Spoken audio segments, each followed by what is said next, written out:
எல்லோருக்கும் வணக்கம். அமெரிக்காவிலிருந்து பல்வேறு தகவல்கள் வர்றதுனால இன்னைக்கு நம்மளுடைய மார்க்கெட் விவரமா ஒரு 174 பாயிண்ட் இறங்கி தான் க்ளோஸ் ஆயிருக்கு. ஏன் அமெரிக்கால இருந்தா தகவல் வரணுமா, உங்க ஊர்ல தகவல் இல்லைன்னா?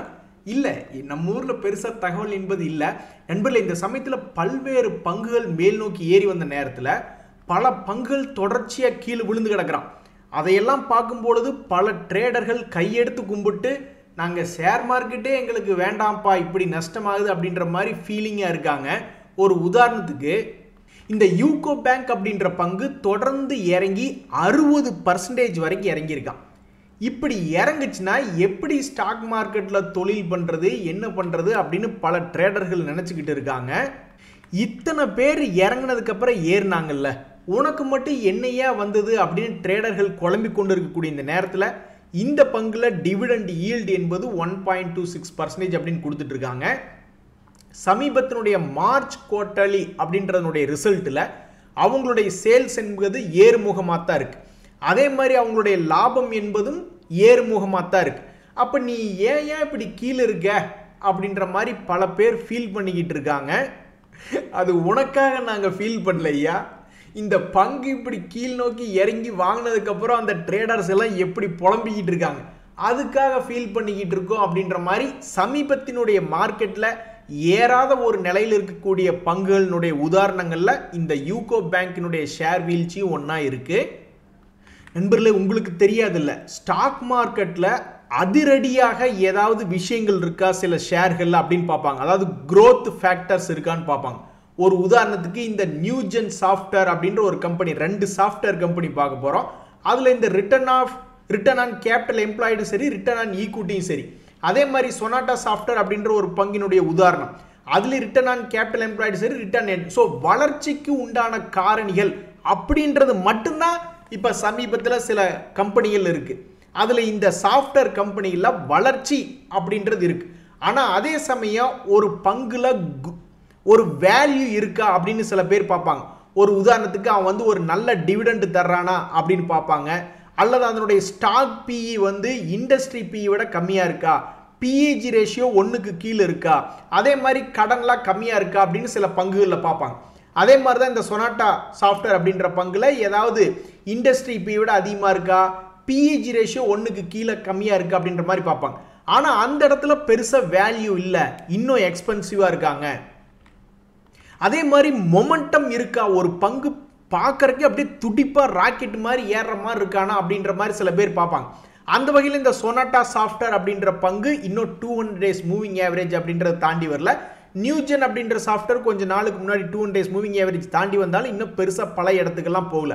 அப்ப இந்த மாதிரி இருக்கக்கூடிய நேரத்தில் வெறும் growth வளர்ச்சி மட்டுமே இருக்கு அப்படின்னு ஒரு பங்குல இருக்கு. பட் வேல்யூ அப்படின்னு பார்க்கும்பொழுது கொஞ்சம் சுமாராக தான் இருக்கு. இன்னும் மொமெண்டமுக்கும் வரல அப்படிங்கும் பொழுது அப்போ ஒரு ட்ரேடர் என்னதான் முடிவெடுக்கிறது? ஒரே கஷ்டமப்பா அப்படின்னு நம்மளுக்கு இல்லை, பெரிய பெரிய முதலீட்டாளர்களுக்கே ஒரே கன்ஃபியூஷனாக இருக்கு. அதனால தான் எஃப்ஐஸை பொறுத்த வரைக்கும் அவங்க ஒரு 1% என்பது நியூஜென் சாஃப்ட்வேரில் இந்த குவார்ட்டரில் கொஞ்சம் ஹோல்டிங் பர்சன்டேஜ் குறைச்சிருக்காங்க. டிஐஸ் எல்லாம் அதெல்லாம் அப்புறம் பார்த்துக்கலாம் அப்படின்ற மாதிரி அவங்க எந்த விதமான ஹோல்டிங் மாற்றமும் பண்ணல நியூஜென் சாஃப்ட்வேரில். அதே சமயம் இந்த சொனாட்டா சாஃப்ட்வேர் அப்படின்ற பங்குல பெரிய பெரிய முதலீட்டாளர்ல எஃப்ஐஎஸ் ஹெவியாக அவங்களுடைய ஹோல்டிங் பர்சன்டேஜ் குறைச்சிருக்காங்க. ஆனால் டிஐஸ் தங்களுடைய ஹோல்டிங் பர்சன்டேஜ் என்பது இன்க்ரீஸ் பண்ணியிருக்காங்க. ஸோ இப்படி இருக்கக்கூடிய இந்த 2 பங்குகளும் அடுத்தடுத்த நாட்களில் என்ன ஆகும்? ஸோ நியூஜென் சாஃப்ட்வேர் அப்படின்ற பங்கும் இப்போ ஒரு சென்டர் பாயிண்ட்ல இருக்கா, சொனாட்டா சாஃப்ட்வேர் அப்படின்ற பங்கு இன்னும் லோ பாயிண்ட்ல இருக்கா.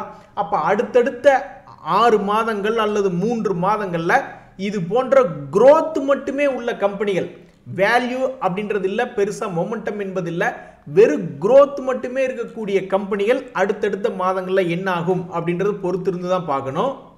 நண்பர்களே, ஒரு சந்தோஷமான தகவல் வந்திருக்கு. அதாவது நம்ம நாட்டில் சேல்ஸ், ரீட்டைல் சேல்ஸ் என்பது போன வருஷத்துக்கு இந்த வருஷத்துக்கு கம்பேர் பண்ணி பார்க்கல ஏப்ரல் மாசத்துல 4% என்பது வளர்ச்சி ஏறுமுகமாக தான் இருக்கு அப்படின்ற ஒரு தகவல் வந்திருக்கு. ரொம்ப மகிழ்ச்சி. கல்யாணமான புதுசுல ஒரு கம்மல் வாங்கி கொடுத்தாரு, அதுக்கப்புறம் ஒண்ணுமே இல்லை அப்படின்ற மாதிரி இந்த எஸ் பேங்க் அப்படின்ற பங்கு சமீபத்தில் ஒரு ஜப்பானினுடைய நிறுவனம் இதுல ஸ்டேக் எடுக்கிறாங்க அப்படின்ற ஒரு தகவல் வந்த உடனே ஒரு மிகப்பெரிய ஒரு வாலட்டிலிட்டி அப்படின்றத காமிச்சான். அதுக்கப்புறம் ஒரு 10-15 நாள் ஆச்சு. அதுக்கப்புறம் இப்போ வரைக்கும் அந்த எஸ் பேங்க் அப்படின்ற பங்கில் பெருசு இன்னும் மாற்றம் வரல. எப்போ தான் அந்த மாற்றம் வரும் அப்படின்ற மாதிரி பார்த்துக்கிட்டு இருக்காங்க.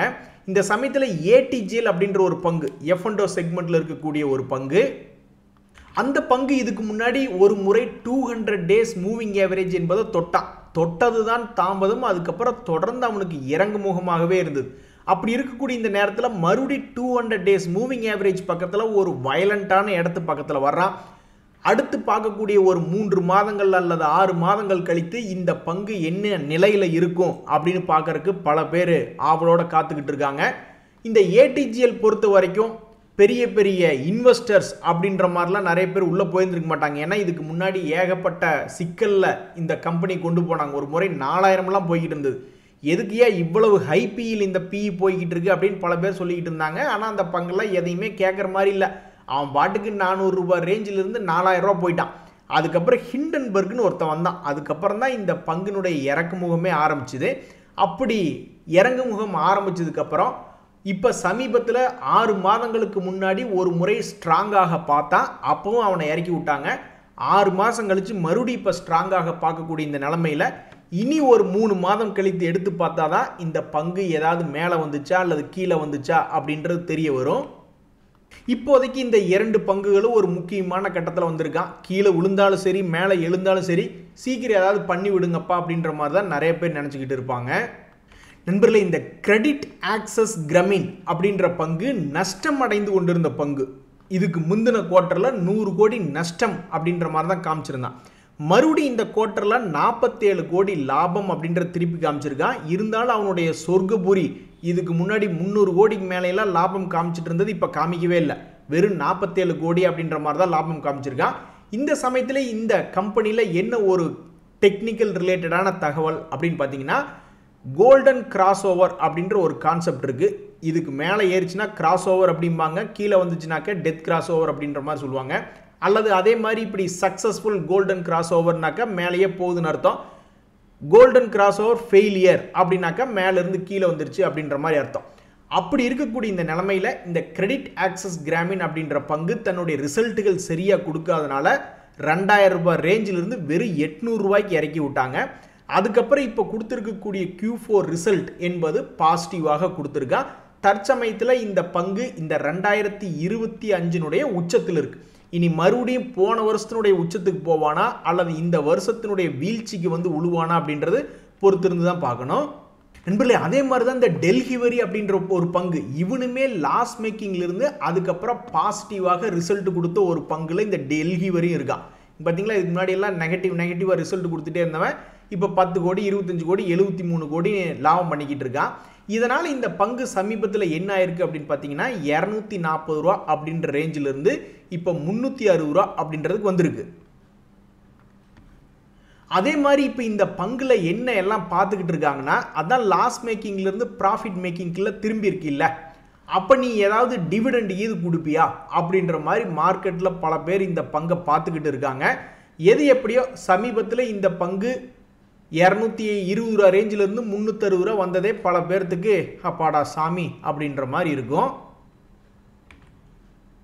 அடடா, என்ன சோகம் பார்த்தீங்களா நண்பர்களே. இப்போல்லாம் நிறைய பங்குகள் கீழே இறங்குச்சுன்னா நிறைய பேர் சந்தோஷப்படுவாங்க போல. ஏன் அப்படின்னாக்கா நிறைய பங்குகள் எல்லாம் மேலே ஏறிடுச்சு. இந்த KEC இன்டர்நேஷனல் கூட பாருங்க, இதுக்கு முன்னாடி மிகப்பெரிய ஒரு முக்கியமான இடத்துக்கெல்லாம் போயிட்டு கீழே விழுந்தவன் இந்த முறை இந்த இடத்துல இங்கே நின்று மேலே ஏற பார்த்துருப்பான் போல.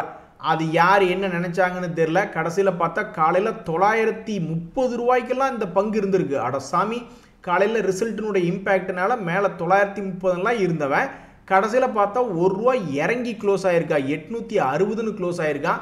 ரொம்ப கொடுமையாக போயிட்டு இருக்குது. ஆனால் இப்போவுமே நிறைய ட்ரேடர்கள், அதில் இந்த ஸ்மார்ட் மணி கான்செப்ட் ட்ரேடர்கள்லாம் மகிழ்ச்சி அடைஞ்சிருக்க மாட்டாங்க.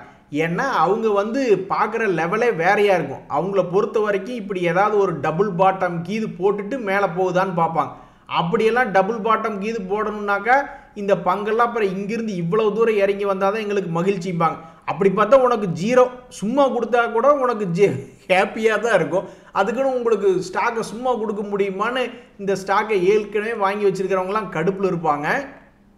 நண்பர்களே, இந்த சமயத்தில் வாழ்க்கைக்கு ஒரு பங்கு அப்படின்னு கான்செப்டில் யாராவது எடுத்து வச்சுருந்தீங்கன்னா அது போன்ற பங்குகளை கமெண்ட்டில் போடுங்க. என்ன ஆனாலும் சரி, வாழ்க்கை ஃபுல்லாக. இதுக்கு முன்னாடி நான் ஒரு சாஃப்ட்வேர் கம்பெனியில் வேலை பார்த்துக்கிட்டு இருந்தேன். அப்போல்லாம் இந்த மாதிரி தான் வாழ்க்கைக்கு உண்டான பங்கு அப்படின்னு அந்த முதலாளி வாங்கி வச்சுருந்தார். அப்புறம் திடீர்னு சில பிரச்சனைகள்னால இந்த மாதம் சம்பளம் கொடுக்கணுமே அப்படின்னு அவருடைய ஸ்டாக்குகளெல்லாம் விற்று சம்பளத்தை கொடுத்தார். நல்ல மனுஷன் அவர். அந்த மாதிரி எந்த ஒரு துன்பம் வந்தாலும் விற்கக்கூடாது அப்படின்ற மாதிரிலாம் ஏதாவது லைஃப் லாங் ஸ்டாக் அப்படின்றது உங்களுடைய மனசில் இருந்ததுன்னா கமெண்ட்டில் பதிவிடுங்க. ஸோ அது போன்ற பங்குகளில் ஏற்கனவே பேசின மாதிரி அதுக்குள்ள வேல்யூ இருக்கா, இல்லை க்ரோத் இருக்கா, இல்லை டெக்னிக்கலாக மொமெண்டம் இருக்கா, எந்த காரணத்தினால அது அப்படி இருக்குது அப்படின்ற மாதிரி தெரிஞ்சுக்கிடலாம். அப்படி எழுத்துப்பூர்வமாக எதுவுமே இல்லாமல் இல்லை பக்கத்தில் டீ கடையில் பேசிக்கிட்டு இருந்தாங்க அப்படின்ற மாதிரி இது ஏதாவது மனசில் நினச்சி எடுத்திருப்பாங்களா என்னன்றது அதை வச்சு தெரிஞ்சுக்கலாம் கமெண்ட்டுகளை பொறுத்து. நண்பர்களே, இந்த டிட்டாகர் ரயில் சிஸ்டம் அப்படின்றது ஒரு F&O செக்மெண்ட்டில் இருக்கக்கூடிய ஒரு பங்கு. அவன் வந்து 200 டேஸ் மூவிங் ஆவரேஜ் பக்கத்தில் ஆடிட்டு இருக்கான். இந்த பங்குல இப்போ என்ன ஒரு தகவல் அப்படின்னு பார்த்தீங்கன்னாக்கா, இவனுடைய குவார்ட்டர்லி ரிசல்ட் அப்படின்றது இன்னும் வெளியிடலை. டிசம்பர் குவார்ட்டர்லி ரிசல்ட்லேயே வந்து இதுக்கு முன்னாடி இருந்ததை விட கொஞ்சோண்டு கம்மியாக தான் லாபம் கொடுத்தான். இந்த முறை ஏதாவது 100 கோடி அப்படி இப்படின்னு லாபம் கொடுத்தா நல்லா இருக்குமே அப்படின்ற மாதிரி பல ட்ரேடர்கள் பார்த்துக்கிட்டு இருக்காங்க. ஏன் அப்படின்னாக்கா, இதுக்கு முன்னாடி அவன் 2000 ரூபா ரேஞ்சில் இருந்தான். அப்புறம் கீழே விழுந்து இப்போ இந்த இடத்துல கிடக்கிறான். இந்த இடத்துல வரக்கூடிய குவார்ட்டர்லி ரிசல்ட் என்பது இவனுக்கு எப்படி இருக்கும் அப்படின்னு தெரிஞ்சுக்கிறதுக்கு மக்கள் ஆர்வமாக இருக்காங்க. ஸோ இந்த பங்கு யாராவது வச்சுருந்தீங்கன்னா இப்படி ஒரு தகவல் வருது அப்படின்றது ஒரு இன்ஃபர்மேஷன். நண்பர்களே, மிக முக்கியமான தகவல். இப்போ பங்குச்சந்தை எடுத்து பார்த்தா பல பங்குகள் வந்து பாதி கிணற தாண்டினவன் தான் இருக்கான். எவனுமே கீழே அடிவாரத்திலேயோ அல்லது கரைக்கு இந்த பக்கமோ எவனும் இல்லை. ஒன்றா பெரும்பாலும் பாதி கிணறு தாண்டவனா இருக்கான், இல்லைன்னா முழு கிணறையும் தாண்டின மாதிரி தான் இருக்கான். ஒரு உதாரணத்துக்கு இந்த மதர்சன் சுமி ஒயரிங் அப்படின்னு ஒரு பங்கு. இந்த பங்கு 100 ரூபாய்க்கும் குறைவாக வர்த்தகம் ஆகி கொண்டிருக்கக்கூடிய பங்கு. ஒரு காலத்தில் என்ன பண்ணியிருக்கான், இவன் வந்து மதர்சன் சுமி இன்னொரு மெயின் குரூப்லேருந்து டீமெர்ஜ் பண்ணி பிரித்து விட்டாங்க. அதுக்கப்புறம் இவன் ஒரு 40 ரூபாய்க்கும் ஒரு 70 ரூபாய்க்குமே தான் ஆடிக்கிட்டு இருந்தான். இப்போ கடைசியில் மறுபடியும் 44 அதே விலை 2023களில் 2022ல் என்ன லெவல் இருந்தானோ அதே ரேட்டுக்கு வந்து விழுந்துட்டான். அதுக்கப்புறம் இப்போ மறுபடியும் வந்து இந்த மாதிரி எல்லாம் பாதி கிணறு தாண்டினவனு தான் கண்ணு முன்னாடி வந்து ஆடிக்கிட்டு இருக்கானுங்க. எப்படி ஒரு இம்சை பார்த்தீங்களா? இனி இவனுங்கெல்லாம் மீதி கிணறை தாண்டுவானுங்களா இல்லை மறுபடியும் திரும்பி கரைக்கே வந்துடுவானுங்களான்னு ஒன்றுமே தெரியாமல் புரியாமல் பல ட்ரேடர்கள் காத்துக்கிட்டு இருக்காங்க. அதே மாதிரி தான் இந்த குஜராத் பிபாவ் அப்படின்ற ஒரு பங்கு. இவனு கிட்டத்தட்ட ஒரு 50% பக்கம் கீழே விழுந்துட்டு மறுபடியும் அதில் பாதி கிணறு 20% தான் தாண்டியிருக்கான். சரி, கிணத்தை தான் தாண்டுனா ஏன் கண்ணுக்கு நிறைவாக அழகாக இருக்கிற மாதிரி ஒரு 200 ரூபா வரைக்கும் வந்திருக்க கூடாதா? அதுலேயும் பர்சன்டேஜ் கணக்குப்படி வச்சு தாண்டியிருக்கான். எத்தனையோ பேர் வந்து கண்ணில் பார்க்கறதுக்கு சார்ட்டு பாதி வந்த மாதிரி தாண்டியிருக்கானுங்க. இவனுங்கெல்லாம் பர்சன்டேஜ் கணக்கு பண்ணி அதை ஒரு 40 to 50 தானே இறங்கணும். அப்போ 25 ஏற்றி விடு போதும் அப்படின்ற மாதிரி ஏறினவனு இருக்கான். ஆனால் எது எப்படியோ இந்த குஜராத் பிபாவா போர்ட் அப்படின்றது டிவிடெண்ட் ஈல்டு என்பது 4.94 காமிச்சிக்கிட்டு இருக்கு. இந்த பங்கை வச்சிருந்து யாராவது டிவிடெண்ட் வாங்கும்பொழுது இதே மாதிரி கால்குலேஷன் வந்திருந்ததுன்னா தெரியப்படுத்துங்க. தற்சமயத்துக்கு இந்த பங்குல பெரிய முதலீட்டாளர்கள் என்பது டிஐஸ் 17% ஹோல்டு பண்ணிக்கிட்டு இருக்காங்க, எஃப்ஐஸ் 19.45 ஹோல்டு பண்ணிக்கிட்டு இருக்காங்க. இப்போ வரைக்கும் என்ன இறங்கினானோ அதில் பாதி மட்டும்தான் ஏறி இருக்கா. ஸோ ஸ்டாக் மார்க்கெட்டில் எங்கே போய் எவனை எடுத்து பார்த்தாலும் சரி, ஆல்மோஸ்ட் எல்லாரும் கண்ணுக்கு முன்னாடி பாதி கிணறாவது தாண்டினவங்க தான் கண்ணுக்கு படுறாங்க. ரொம்ப கீழே இருக்கக்கூடிய ஆட்கள் ரொம்ப கம்மியாக தான் இருக்காங்க. ஸோ இந்த ஜிபிபிஎல் அப்படின்ற பங்கு என்ன ரிசல்ட் கொடுப்பான் வரக்கூடிய குவார்ட்டரில் அப்படின்ற மாதிரி நிறைய பேர் பார்த்துக்கிட்டு இருக்காங்க. தற்சமயம் கடந்த 4-5 குவார்ட்டர்களாக ஒரு மாதிரி ஸ்டாண்டர்டாக காமிச்சிருக்கான். இதுக்கு முன்னாடி வளர்ச்சியெல்லாம் காமிச்சான், அதுக்கப்புறம் ஒரு 4-5 குவார்ட்டர்களாக வளர்ச்சி என்பதே இல்லாமல் இருக்குது. ஸோ இவனுடைய வரக்கூடிய ஜனவரி குவார்ட்டரில் என்ன ரிசல்ட் கொடுக்க போகிறான், இப்படி இருக்கக்கூடிய பங்கின் விலை என்ன ஆக போகுது? என்ன நண்பா, உங்களுடைய வளர்ச்சிக்கு ஒரு மரியாதையே இல்லை மார்க்கெட்டில் அப்படின்ற மாதிரி மனசு வலிக்கக்கூடிய சில தகவல் என்னென்னா, இந்த நேஷனல் அலுமினியம் கம்பெனி அப்படின்ற ஒரு பங்கு அவனுடைய சமீபத்தினுடைய குவார்ட்டர் என்பது 588 கோடியிலிருந்து 1000, 1500, இப்போ லேட்டஸ்ட்டாக வந்திருக்கிற குவார்ட்டரில் 2000ன்னு அவனுடைய லாபம் ஏற்றுமதியாக தான் ஏறுமுகத்தில் தான் காமிச்சிருக்கான். ப்ராஃபிட் ஏர்னிங்ஸ் க்ரோத் என்பது அதே மாதிரி அது ஒரு கடன் இல்லாத கம்பெனி தான். பட் இருந்தாலும் இந்த கம்பெனிக்கு ஒரு மரியாதை இல்லாத மாதிரி ஸ்டாக் மார்க்கெட்டில் அவன் இன்னும் லோ ரேட்லேயே தான் ஆடிக்கிட்டு இருக்கான். 140 இருந்தவன் 180 வந்திருக்கான். பட் ஏன் இப்படி பண்ணி வச்சுருக்காங்கன்னு ட்ரேடர்கள்லாம் ஒரே குழம்பி தவிக்கிறாங்க. இந்த பொண்ணுக்கு என்ன குறைச்சல், ஜாதகத்தில் எல்லாமே நல்லா இருக்குது, அப்புறம் ஏன் கல்யாணம் ஆக மாட்டேங்குது அப்படின்னு. இப்போ இதே அந்த காலத்தில் மேரேஜ் ஆகாதவங்க யாராவது இருந்தால் உடனே நான் இருக்கேன் அப்படின்ற மாதிரி கிளம்பிடுவாங்க. பட் மேரேஜ் ஆகிட்டதுனால யார் எதுவும் பண்ண முடியாத நிலமையில், சப்போர்ட் பண்ண முடியாத நிலமையில் இருக்கிற மாதிரி இது ஏன் மார்க்கெட்டில் இதுக்கு ஒரு மரியாதை கிடைக்கல, இதனுடைய வளர்ச்சிக்கு அப்படின்றது புரியாமல் இருக்குது. எது எப்படியோ இந்த நேஷனல் மினிமம் அப்படின்ற கம்பெனியில் என்ன ஒரு தகவல்னா, இந்த ஷேர் ப்ரைஸ் கரெக்டாக 2 days மூவிங் ஆவரேஜ் கிட்ட வந்து நிற்கிது. இனி அவன் கீழே 140 வந்தாலும் சரிதான், 100 வந்தாலும் சரிதான், ஸ்மார்ட் மணி கான்செப்டில் இருக்கிறவங்க சும்மா உட்காந்துக்கிட்டு இருப்பாங்க. ஏன்னா எவ்வளோக்கு எவ்வளோ கீழே கிடைக்குது அவங்களுக்கு சந்தோஷம் தான். ஆனால் மேலே வாங்கி வச்சவங்க தான் இவன் ஏன் இப்படி நடு ரோட்டில் வந்து நம்மளை கொண்டு வந்து நிறுத்திட்டு அங்கேயும் இங்கேயும் வேடிக்கை பார்த்துக்கிட்டு இருக்கான் அப்படின்ற மாதிரி நினச்சிக்கிட்டு இருப்பாங்க. ஸோ எதாக இருந்தாலும் இது மாதிரி ஸ்லோவாக இருக்கக்கூடிய பங்குகள்லாம் 6 மாதம் 1 வருஷம் கழித்து பார்க்கும்போது நல்லா சந்தோஷமாக வச்சுருக்கானா அப்படின்றது பொறுத்திருந்து பார்த்தா தான் தெரிய வரும். இன்னும் ஒரு பங்கு அவனுடைய குவார்ட்டர்லி ரிசல்ட் என்பது சுமாராக காமிச்சிருக்கான். போன வருஷத்தோடவும் இந்த வருஷம் பரவாயில்ல அப்படின்ற மாதிரி காமிச்சிருந்தாலும் மனதளவில் ஏமாற்றம் வரக்கூடிய பங்காக இந்த கேஸ்ட்ரால் இந்தியா, அது ஒரு ஹை டிவிடெண்ட் ஈல்டு கொடுக்கக்கூடிய செக்டரில் இருக்குது. பட் இருந்தாலும் இந்த பங்கினுடைய விலையுமே இன்னுமே சென்டர் பாயிண்டில் தான் இருக்குது. எவன் என்னைக்கு ஏறுவான் என்னைக்கு கிராஷ் ஆவான்னு யாருக்குமே தெரியாதுங்க நண்பர்களே. மண்ணை தொட்டு கும்பிட்டுட்டு பொட்டுன்னு வச்சுக்கமா அப்படின்ற மாதிரி இந்த SW சோலார்னு ஒரு பங்கு, அவன் நேராக போய் மண்ணை தொட்டு தலையில் ஒரு பொட்டு வச்சுக்கிட்டான். இனி இந்த வீழ்ச்சிக்கு அப்புறம் இவன் இனி என்ன பண்ண போகிறான்? ஆல்மோஸ்ட் 800 ரூபாய் ரேஞ்சிலிருந்து கீழே கும்பிட்டு பொட்டு எடுத்து வச்சுக்கிட்டு இனி என்ன பண்ண போகிறான் அப்படின்றத பொறுத்து இருந்து தான் பார்க்கணும். இதுக்கு முன்னாடி ஒரு முறை 2023 இதே லெவலில் தான் வந்து விழுந்தான். அதுக்கப்புறம் 1.5 வருஷம் கழித்து மறுபடியும் அதே லெவலில் வந்து விழுந்திருக்கான். இனி இதே மாதிரி 1.5 வருஷம் கழித்து எடுத்து பார்த்தா தான் இவன் என்ன ஆனா அப்படின்றதே தெரிய வரும். இந்த சமயத்தில் இன்னும் ஒரு பங்கு, அதாவது கிக்ரி அப்படின்ற ஒரு பங்கு, இது என்ன சமையல்னு கண்டுபிடிங்க அப்படின்னு வீட்டம்மா ஏதாவது ஒன்று காமிக்கும் போது நம்ம உப்புமா அப்படின்றோம். கிடையாது, அது அல்வா அப்படின்னு சொல்கிற மாதிரி இந்த கிக்ரி, இந்த ஜெனரல் இன்சூரன்ஸ் கம்பெனி என்ன பண்ணுவான்னு சத்தியமாக எந்த ட்ரேடர்களாலையும் கவனிக்க முடியாது. பெரிய பெரிய அனலிஸ்ட்டுகள் அல்லது மார்க்கெட்டுகளுக்கு தான் இது கொடுத்துருக்கக்கூடிய ரிசல்ட் வந்து எப்படி அது மீட் த எக்ஸ்பெக்டேஷனா இல்லை இன்னும் எக்ஸ்பெக்டேஷனை மீட் பண்ணலையான்னு தெரிய வரும். பட்டு நிறைய ட்ரேடர்களுக்கோ ரீட்டைல் பீப்புளுக்கோ என்னன்னு தெரியாது. என்னென்னா போன குவார்ட்டரை விடவும் அதிகமான லாபம் என்பது காமிச்சிருக்கான். ஆனால் போன வருஷத்தினுடைய கம்பேர் பண்ணி பார்க்கல லாபம் என்பது கம்மியாக இருக்குது. ஸோ அப்போ இந்த ஜென்ரல் இன்சூரன்ஸ் அப்படின்ற பங்கை நல்ல டிவிடெண்ட் கொடுக்கக்கூடிய பங்கு தான், 2% பக்கம் டிவிடெண்ட் கொடுக்கக்கூடிய பங்கை அடுத்தடுத்த நாட்களில் இனி என்ன பண்ண போகிறாங்க, ஒரு முட்டுச்சந்தில் இருக்கான், இனி இவனை என்ன பண்ண போகிறாங்க அப்படின்றது ஒரு சுவாரஸ்யமாக இருக்குது. இது மட்டுமா, இன்னும் மிகப்பெரிய ஒரு சுவாரஸ்யம் என்ன அப்படின்னு பார்த்தீங்கன்னா, வரக்கூடிய ஜூலை 9 தான் நம்ம ட்ரம்ப் அவர்கள் டேரிஃபை மறுபடியும் ரெஸ்யூம் பண்ண போகிறாரா அல்லது எக்ஸ்டெண்ட் பண்ண போகிறாரா இல்லை என்ன பண்ண போகிறான்றது தெரிய வரும். நிறைய பேர் என்ன சொல்லிக்கிட்டு இருக்காங்க மீடியாக்கள் அப்படின்னு பார்த்தோம்னாக்கா, இந்த இவர் அல்லது இவருடைய ஃப்ரெண்ட் எல்லாருமே வந்து வர்த்தகம் பண்ணக்கூடிய ஆட்களாக இருக்காங்க, ஒன்றா பிஸ்னஸில் இருக்காங்க, இல்லைனாக்கா இந்த மாதிரி ட்ரேடிங் அக்கௌண்ட்ஸில் முதலீட்டாளர் ஷேர் மார்க்கெட்லாம் இருக்காங்க. ஒருவேளை இவருடைய பேச்சுக்கள் வந்து அவங்களுக்கு முதல்லயே தெரியுது அல்லது ஏதாவது ஒன்று பண்ணி வேணுக்குன்னே இப்படி, ஏன்னா எந்த ஒரு பிரசிடெண்ட்டாவது இப்படி மாற்றி மாற்றி பேசி எங்கேயாவது உலகத்தில் பார்த்துருக்கீங்களா? வரலாற்றிலே கிடையாது. அப்போ இவர் பண்ணக்கூடிய விஷயங்களுக்கு பின்னாடி ஏதாவது இருக்கா அப்படின்ற மாதிரிலாம் இப்போ மார்க்கெட்டில் யோசிக்க ஆரம்பிச்சிட்டாங்க. எது எப்படியோ எழுத்துப்பூர்வமாக இருக்கக்கூடிய ஒரு தகவல் என்னென்னா, மறுபடியும் ஜூலை 9 டேரிஃப் சம்மந்தப்பட்ட தகவல்கள் வர ஆரம்பிச்சிடும். இப்போதைக்கு மார்க்கெட் என்பது மேல் நோக்கி ஏறி இருக்கு. எல்லாருமே பாதி கிணறுல இருக்கிற மாதிரி தெரிகிறானுங்க. மீதி கிணறை தாண்டி போக போகிறானுங்களா இல்லையா அப்படின்றது தெரில.